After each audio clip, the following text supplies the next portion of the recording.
Hello, so today we're going to be looking at A Christmas Carol by Christina Rossetti. And our hello today is to consider how religion is presented in Rossetti's poem. So our entry task today is, what is your absolute favourite Christmas song? Please don't say Mariah Carey. I mean, I'm not even present at this moment in time, but oh, please don't say Mariah Carey. It's so overplayed. But what is your favourite Christmas song? And then what is your favourite Christmas hymn? Now, even if you're not religious, you will have heard of them. You can't escape Christmas songs when it's Christmas. The radios have got nothing else to play. But you know, like Little Donkey, etc. You know, the songs that you would traditionally hear in church. What is your favourite song? Please make sure, obviously, that you have your poem in front of you, ready to go on with the analysis. But do have a consideration of what kind of Christmas songs you're into. So this is the Christmas Carol, or A Christmas Carol. In the bleak midwinter, frosty wind made moan, earth stood hard as iron, water like a stone. Snow had fallen, snow on snow, snow on snow, in the bleak midwinter long ago. Our God, heaven cannot hold him, nor earth sustain. Heaven and earth shall flee away when he comes to reign. In the bleak midwinter, a stable place sufficed, the Lord God Almighty, Jesus Christ.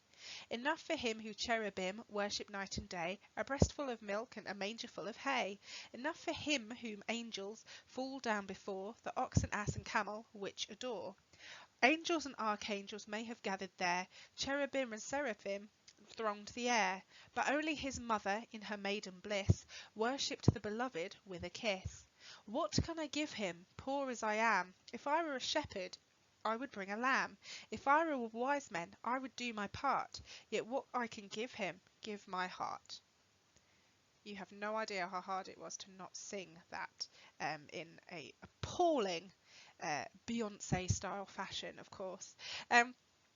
You probably have heard this song. Most likely you'll have heard the first stanza of that. The song we'll all know it as is In the Bleak Midwinter. And you know, if you've got time, I would listen to that just to make you aware of what, you know, the song has been transformed into. But Rossetti wrote it as a poem, so do have a consideration of what do you think the poem is about, what is the speaker trying to say, what's the form, and then can you link it to context. So again, think about Rossetti's relationship with religion. So, summary then. So, the stanzas progress from a description of winter, a metaphor of pre-Christian paganism and the desolation, to Jesus' birth in the second stanza. The latter is so momentous that even heaven cannot hold him. And yet his humble beginnings are described in terms of his physical form. He needs his mother's milk and his first neighbours are animals. Despite the angels that adore him, it's his mother's love and her kiss that are what sustain him. And then the themes there, of course, you've got Christ's birth, religion in general, I suppose you could sum it up as, because of course the poem is literally about Jesus' birth and what happens to him. Another theme is a mother's love, and you know, despite Christ's power and everything that he ultimately represents, it is Mary that keeps him alive as a newborn. And then finally, the idea of being humble and humbleness. You know, it's Christ's humble beginnings that enable him to have the compassion and empathy for others, and link that to Rossetti's desire for a humble existence herself, particularly as she gets older. So the first stanza. So in the bleak midwinter, frosty wind made moan, earth stood hard as iron, water like a stone. Snow had fallen, snow on snow, snow on snow, in the bleak midwinter long ago. So the first line establishes the poem's dominating metaphor. The bleak midwinter. It's a symbol for an unredeemed mankind. You know, it's not a good earth to be on, let's put it that way. Very bleak, very dismal, very sad.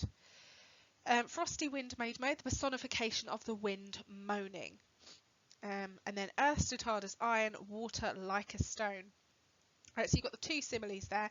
Two of the essential elements of life, water and earth, are compared in simile form to hard and unyielding iron and stone.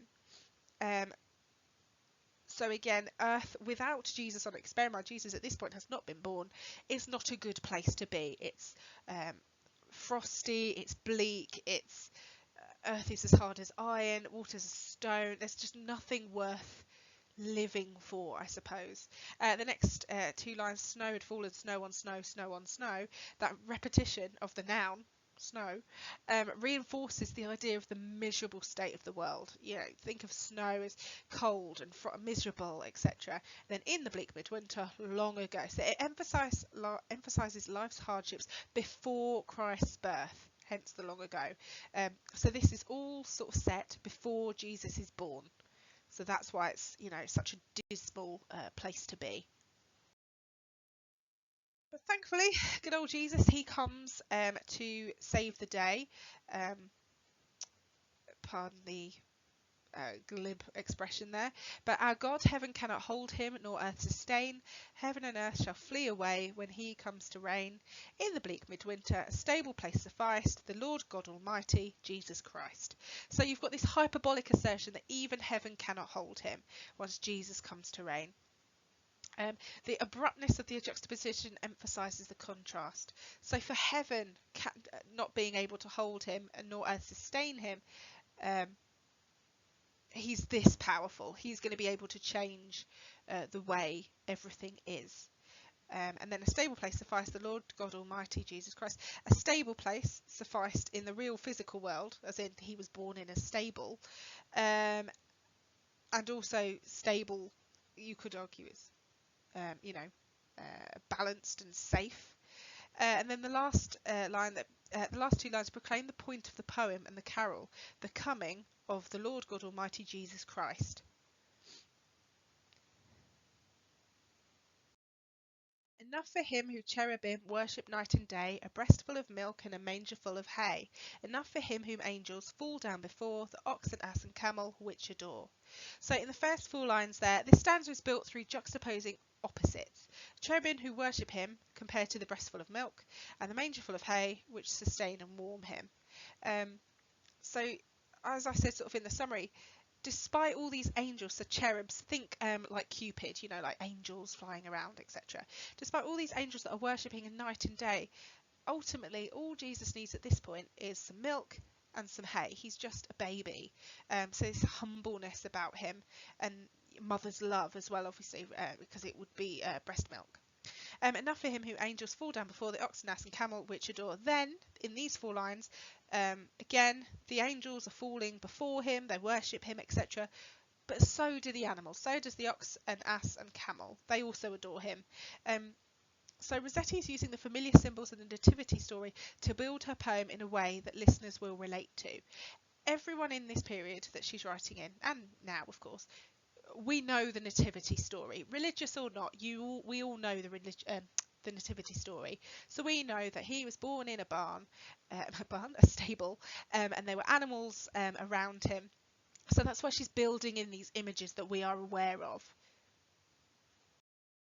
Angels and archangels may have gathered there, cherubim and seraphim thronged the air, but only his mother, in her maiden bliss, worshipped the beloved with a kiss. So the first 4 lines there, these lines emphasise the divinity of Jesus. He's worshipped by angels and cherubs. And then no matter how many people worship Christ, as a baby, it's just his mother that matters.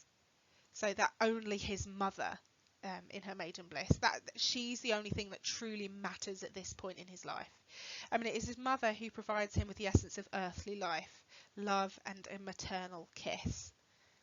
And that's all that, you know, a baby wants. Whether you're Christ or not, ultimately he relies on Mary to survive. What can I give him, poor as I am? If I were a shepherd, I would bring a lamb. If I were a wise man, I would do my part.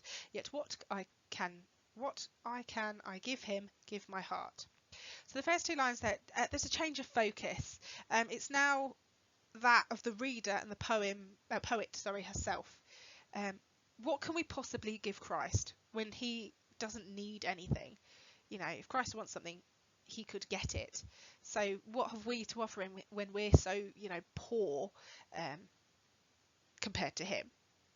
And then the shepherd and the wise man, so those gifts were appropriate, were able, Those present, as in the shepherds and the wise men, etc., were able to give gifts appropriate to their position in life. So it's logical that a shepherd would give a lamb. A wise man, he would do his part by, helping, etc.